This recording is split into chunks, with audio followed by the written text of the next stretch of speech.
Estudiando el Verbo presenta la lectura del libro El conflicto de los siglos, un libro que necesitas leer para saber los acontecimientos de estos últimos tiempos finales. En la voz del hermano Antonio García Hernández. Quédate hasta el final para que no te pierdas ningún detalle. Comenzamos. Bienvenidos a su canal Estudiando el Verbo. Presentamos el libro El conflicto de los siglos, escrito por Elena Harmon de Huay. Capítulo 3. Una era de tinieblas espirituales. El apóstol Pablo, en su segunda carta a los tesalonicenses, predijo la gran apostasía que había de resultar en el establecimiento del poder papal. Declaró respecto al día de Cristo: ese día no puede venir sin que venga primero la apostasía y sea revelado el hombre de pecado, el hijo de perdición, el cual se opone a Dios y se ensalza sobre todo lo que se llama Dios, o que es objeto de culto, de modo que se siente en el templo de Dios, ostentando que Él es Dios. Segunda de Tesalonicenses, capítulo 2, versículos 3 y 4. Además, el apóstol Pablo advierte a sus hermanos que el misterio de iniquidad ya está obrando, versículo 7, ya que en aquella época se veía él que se introducirían en la iglesia errores que prepararían el camino para el desarrollo del papado. Poco a poco, primero solapadamente y a hurtadillas, y después con más desembozo, conforme iba cobrando fuerza y dominio sobre los espíritus de los hombres, el misterio de iniquidad hizo progresar su obra engañosa y blasfema. De un modo casi imperceptible, las costumbres del paganismo penetraron en la iglesia cristiana. El espíritu de avenencia y de transición fue coartado por algún tiempo por las terribles persecuciones que sufrió la iglesia bajo el régimen del paganismo. Mas habiendo cesado la persecución y habiendo penetrado el cristianismo en las cortes y palacios, la iglesia dejó a un lado la humilde sencillez de Cristo y de sus apóstoles por la pompa y el orgullo de los sacerdotes gobernantes y paganos, y sustituyó los requerimientos de Dios por las teorías y tradiciones de los hombres. La conversión nominal del emperador Constantino a principios del siglo IV causó gran regocijo, y el mundo, disfrazado con capa de rectitud, se introdujo en la iglesia. Desde entonces la obra de corrupción progresó rápidamente. El paganismo, que parecía haber sido vencido, vino a ser vencedor. Su espíritu dominó a la iglesia, sus doctrinas y ceremonias y supersticiones se incorporaron a la fe y al culto de los que profesaban ser discípulos de Cristo. Esta aveniencia entre el paganismo y el cristianismo dio por resultado el desarrollo del hombre de pecado, predicho en la profecía como oponiéndose a Dios y ensalzándose a sí mismo sobre Dios. Ese gigantesco sistema de falsa religión es obra maestra del poder de Satanás, un monumento de sus esfuerzos para sentarse él en el trono y reinar sobre la tierra según su voluntad. Satanás se había esforzado una vez por hacer transigir a Cristo. Vino a donde estaba el Hijo de Dios en el desierto para tentarle y mostrándole todos los reinos del mundo y su gloria. Ofreció entregárselo todo con tal que reconociera la supremacía del príncipe de las tinieblas. Cristo reprendió al presuntuoso tentador y le obligó a marcharse. Pero al presentar las mismas tentaciones a los hombres, Satanás obtiene más éxito. A fin de asegurarse honores y ganancias mundanas, la iglesia fue inducida a buscar el favor y el apoyo de los grandes de la tierra, y habiendo rechazado de esa manera a Cristo, tuvo que someterse al representante de Satanás, el obispo de Roma. Una de las principales doctrinas del romanismo enseña que el Papa es cabeza visible de la Iglesia Universal de Cristo y que fue investido de suprema autoridad sobre los obispos y los pastores de todas partes del mundo. Aún más, el Papa se le han dado los títulos propios de divinidad, se le ha titulado Señor Dios el Papa y se le ha declarado infalible. Exige que todos los hombres le rindan homenaje, la misma pretensión que sostuvo Satanás cuando tentó a Cristo en el desierto. La sostiene aún por medio de la Iglesia de Roma, y muchos son los que están dispuestos a rendirle homenaje. Empero, los que temen y reverencian a Dios resisten esta pretensión, que es un desafío al cielo, como resistió Cristo las instancias del astuto enemigo, diciendo: al Señor tu Dios adorarás y a Él solo servirás. Lucas 4:8. Dios no ha hecho ninguna alusión en su palabra a que Él haya elegido a un hombre para que sea la cabeza de la iglesia. La doctrina de la supremacía papal se opone abiertamente a las enseñanzas de las Santas Escrituras. Solo por usurpación puede el Papa ejercer autoridad sobre la Iglesia de Cristo. Los romanistas se han empeñado en acusar a los protestantes de herejía y de haberse separado caprichosamente de la verdadera Iglesia. Pero esos cargos recaen más bien sobre ellos mismos. Ellos son los que arriaron la bandera de Cristo y se apartaron de la fe que ha sido una vez dada a los santos. Judas 3. Bien sabía Satanás que las Santas Escrituras capacitarían a los hombres para discernir los engaños de él y oponerse a su poder. Por medio de la palabra fue como el mismo Salvador del mundo resistió los ataques del tentador. A cada asalto suyo, Cristo presentaba el escudo de la verdad eterna diciendo: escrito está. A cada sugestión del adversario oponía a él la sabiduría y el poder de la palabra. Para mantener su poder sobre los hombres y establecer la autoridad del usurpador papal, Satanás necesita que ellos ignoren las sagradas escrituras. La Biblia ensalza a Dios y coloca a los hombres, seres finitos, en su verdadero sitio. Por consiguiente, hay que esconder y suprimir sus verdades sagradas. Esa fue la lógica que adoptó la Iglesia romana. Por centenares de años fue prohibida la circulación de la Biblia. No se permitía a la gente que la leyese ni que la tuviese en sus casas. Y sacerdotes y prelados sin principios interpretaban las enseñanzas de ella para sostener sus pretensiones. Así fue como el Papa vino a ser reconocido casi universalmente como vicegerente de Dios en la tierra, dotado de autoridad sobre la Iglesia y el Estado. Una vez suprimida lo que descubría el error, Satanás hizo lo que quiso. La profecía había declarado que el Papa pensaría en mudar los tiempos y la ley. Daniel 7:25. No tardó en iniciar esta obra para dar a los convertidos del paganismo algo que equivaldría al culto de los ídolos, y para animarles a que aceptaran nominalmente el cristianismo. Se introdujo gradualmente en el culto cristiano la adoración de imágenes y reliquias. Este sistema de idolatría fue definitivamente sancionado por decreto de un concilio general.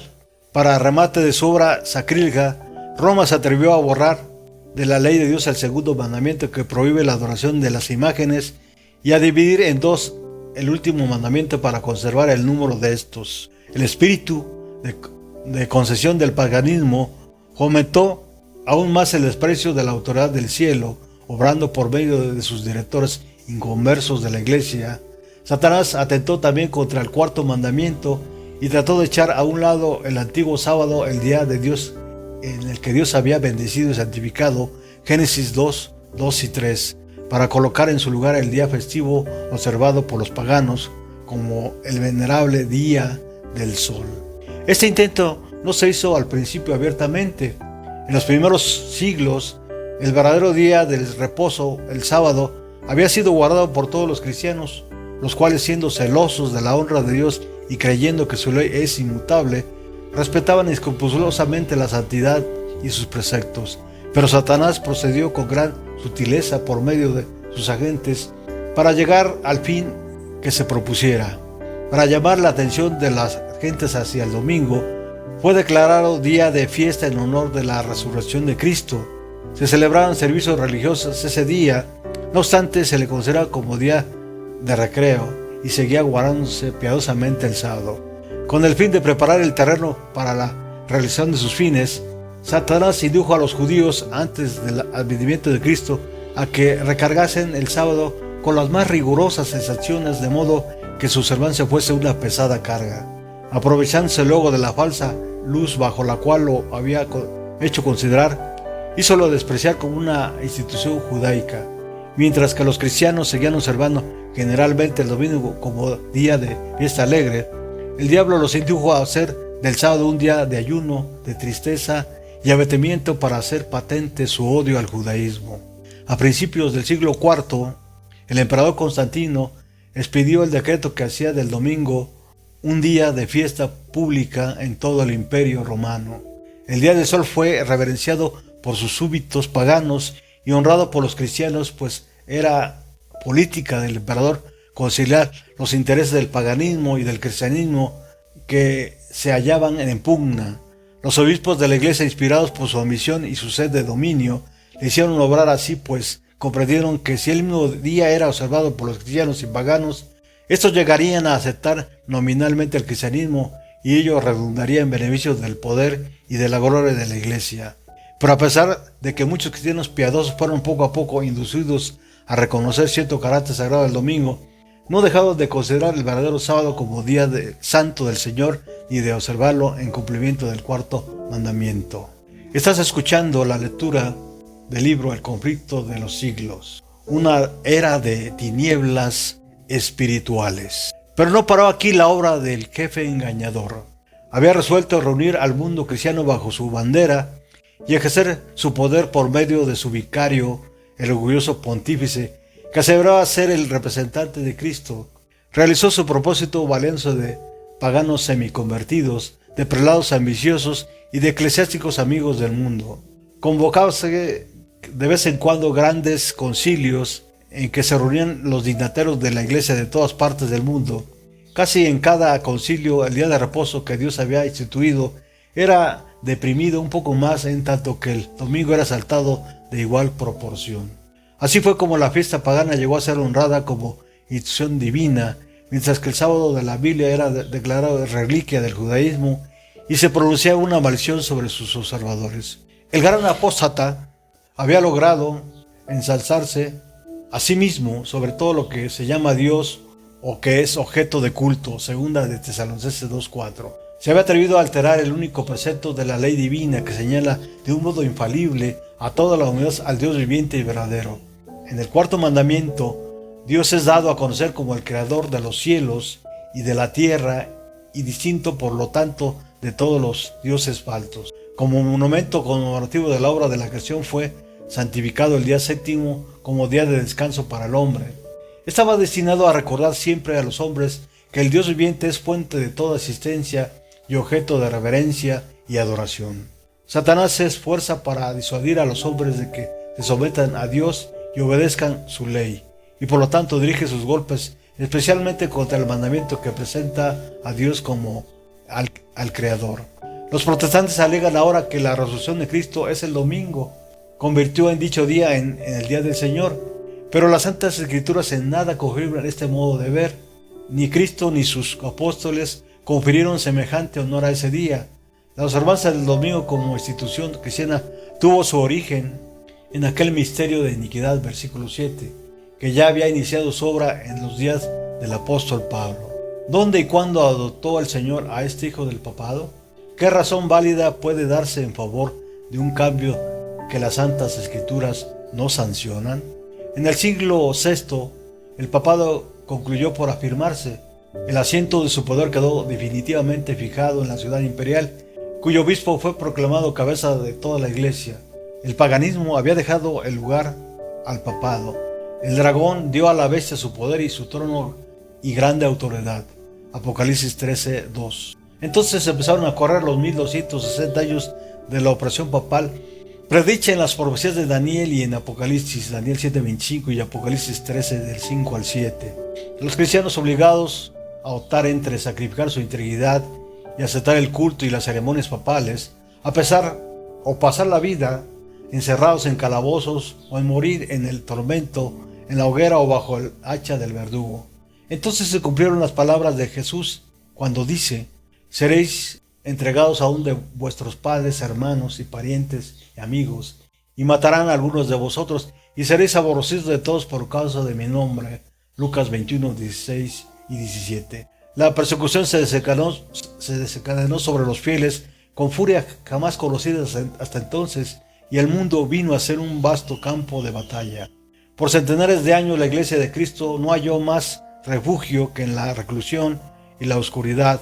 Así dice el profeta: y la mujer huyó al desierto, donde tiene lugar aparejado de Dios, para que allí la mantengan 1260 días. Apocalipsis 12:6. El advenimiento de la Iglesia romana al poder marcó el principio de la Edad Media.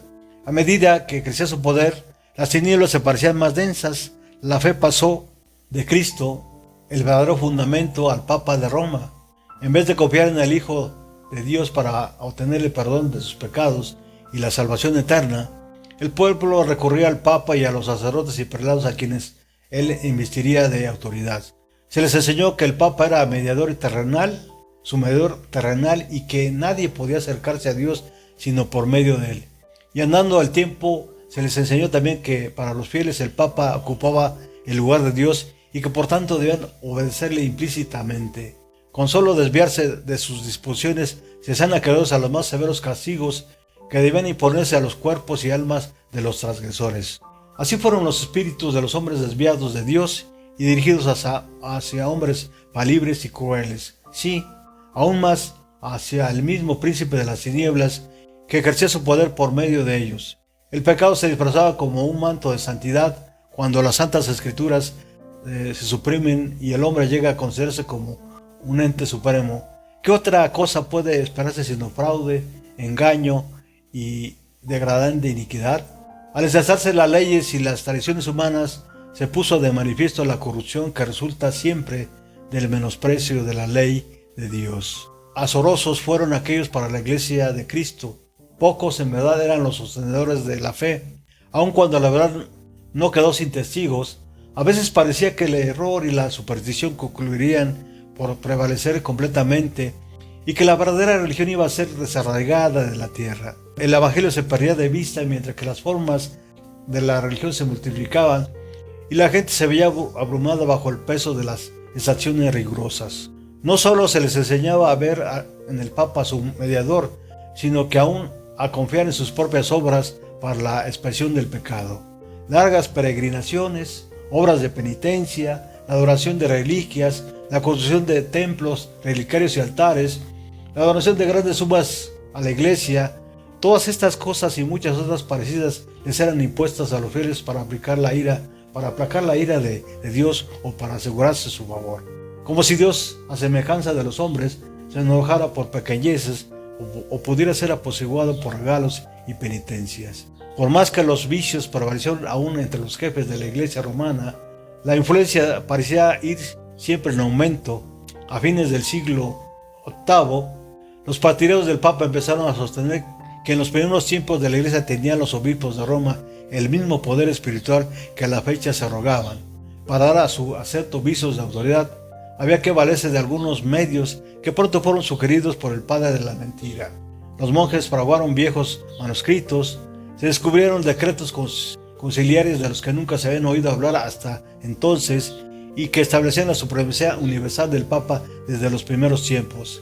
Y la iglesia, que había rechazado la verdad, aceptó con avidez estas imposturas. Los pocos fieles que edificaban sobre el cimiento verdadero, 1 Corintios 3, 10 y 11, estaban perplejos y trabados, pues los escombros de las falsas doctrinas entorpecían el trabajo. Como los constructores de los muros de Jerusalén en tiempos de Nehemías, algunos estaban por exclamar: las fuerzas de los sacareros se han enflaquecido y el escombro es mucho y no podemos edificar el muro.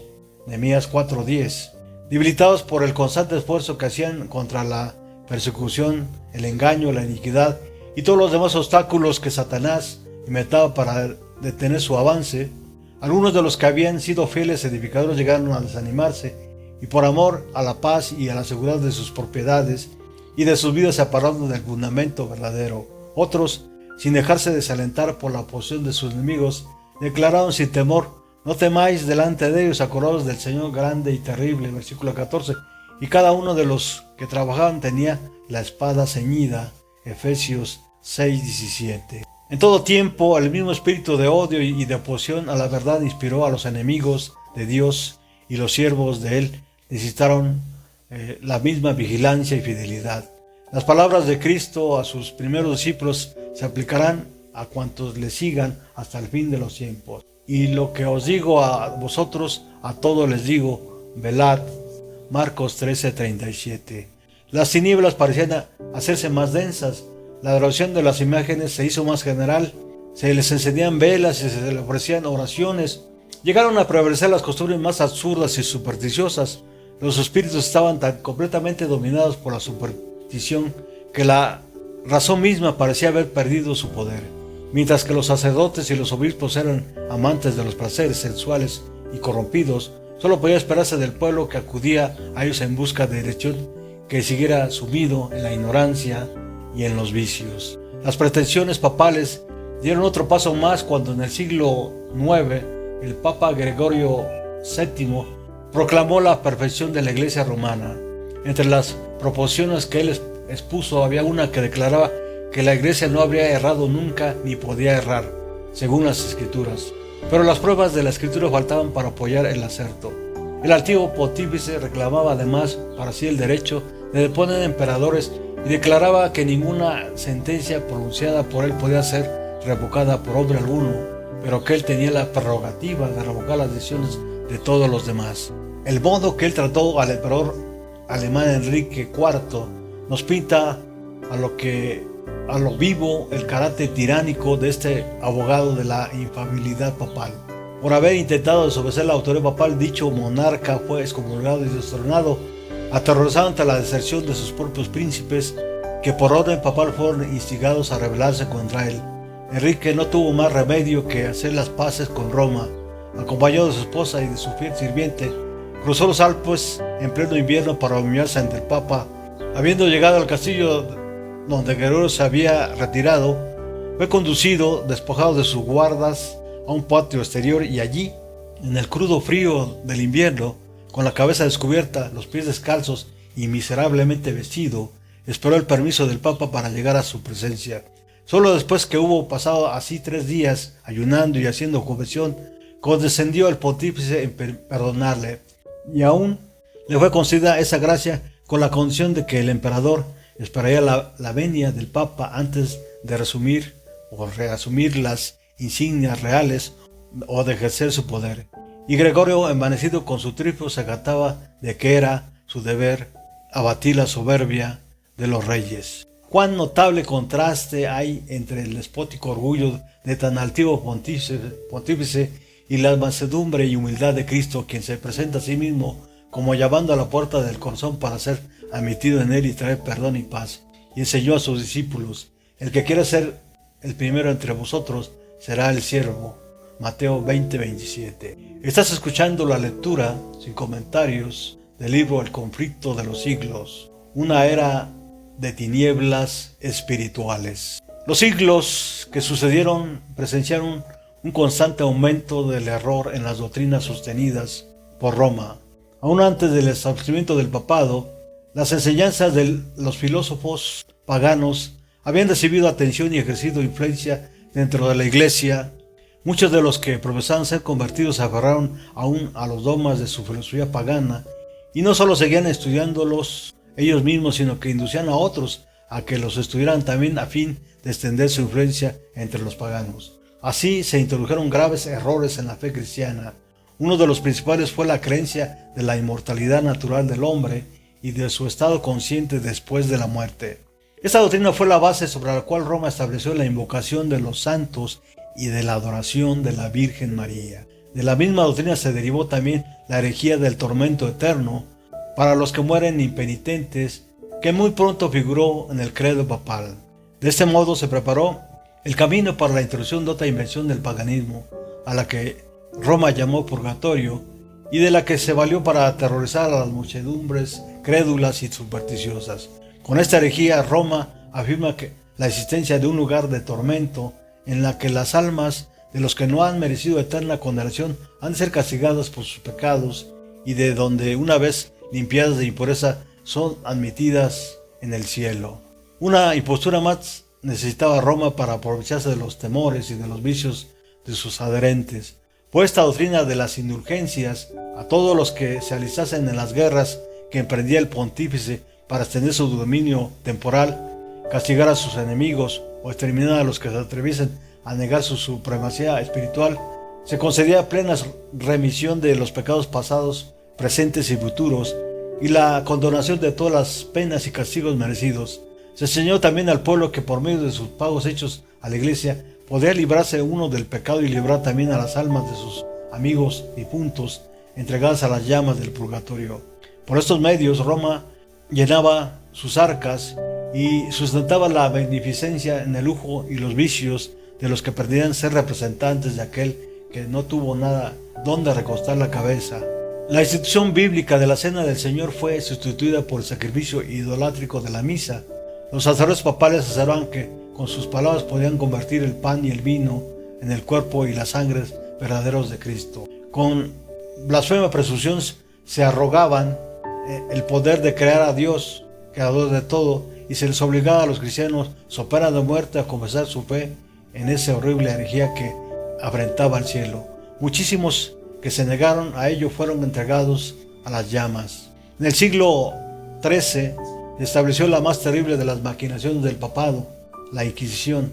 El príncipe de las tinieblas obró de acuerdo con los jefes de la jerarquía papal. En los concilios secretos, Satanás y sus ángeles gobernaban los espíritus de los hombres perversos, mientras que invisible acompañaba entre ellos un ángel de Dios que llevaba el apunte de sus malvados decretos y escribía la historia de los hechos por más horrorosos para ser presentados a la vista de los hombres. Babilonia la Grande fue embriagada de la sangre de los santos. Los cuerpos mutilados de millones de mártires clamaban a Dios venganza contra todo aquel poder apóstata. El papado había llegado a ejercer su despotismo sobre el mundo. Reyes y emperadores acataban los decretos del pontífice romano.